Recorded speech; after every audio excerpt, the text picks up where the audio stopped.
Let's ask the chief strategist of a firm with more than £21 billion under management. Brewin Dolphin's Mike Lenhoff joins us. Hi, Mike. Morning. What a week. What a 2 weeks, what a year. But let's go back to the last 7 days, Mike. Last Friday, post-Trichet, markets tanking, worried about this European debt crisis spreading. The EU comes in with this massive amount of money, $1 trillion, and stock markets have been rising ever since. Yeah, where do we stand?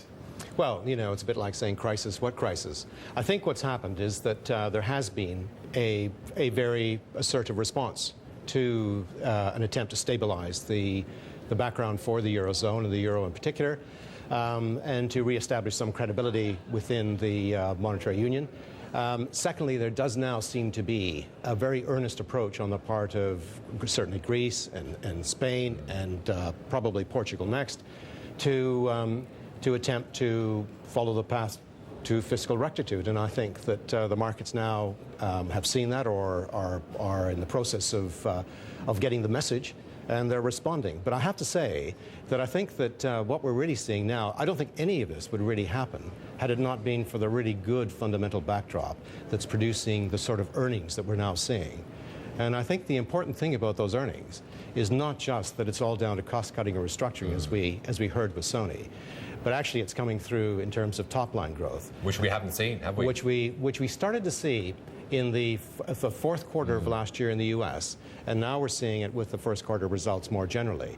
And really that is a direct result of all that tremendous effort that's gone into stabilizing the financial system and supporting the global economy, and all of that is now beginning to come through top-line growth. So I think that's very good, and that's one of the reasons why the markets are responding as they are. But the concern remains, doesn't it, Mike? I mean, some say this just stops the problem right now. Still, many countries have to slash their budget deficits, and it's going to be a long and painful road.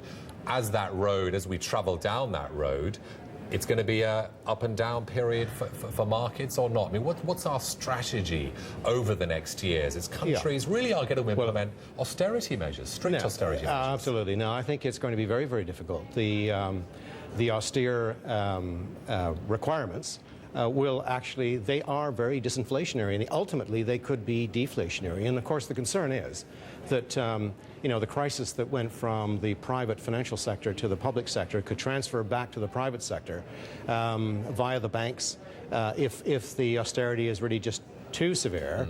We could be faced with a lot of bad debts. The sovereignty aspect of it, the banks holding sovereign debt, that seems to have diminished for the time being. But, with the prospect of fiscal pressures restraining the recovery, certainly in the Eurozone, that could cause some problems with the banking sector. And I think the concern is that might wash back onto the prospect of maybe a double dip, which may be why gold is doing what it's doing, that sort of thing. Wish we had more time, but thank you very much for joining us today. Mike Lenhoff there from Brewin Dolphin Securities.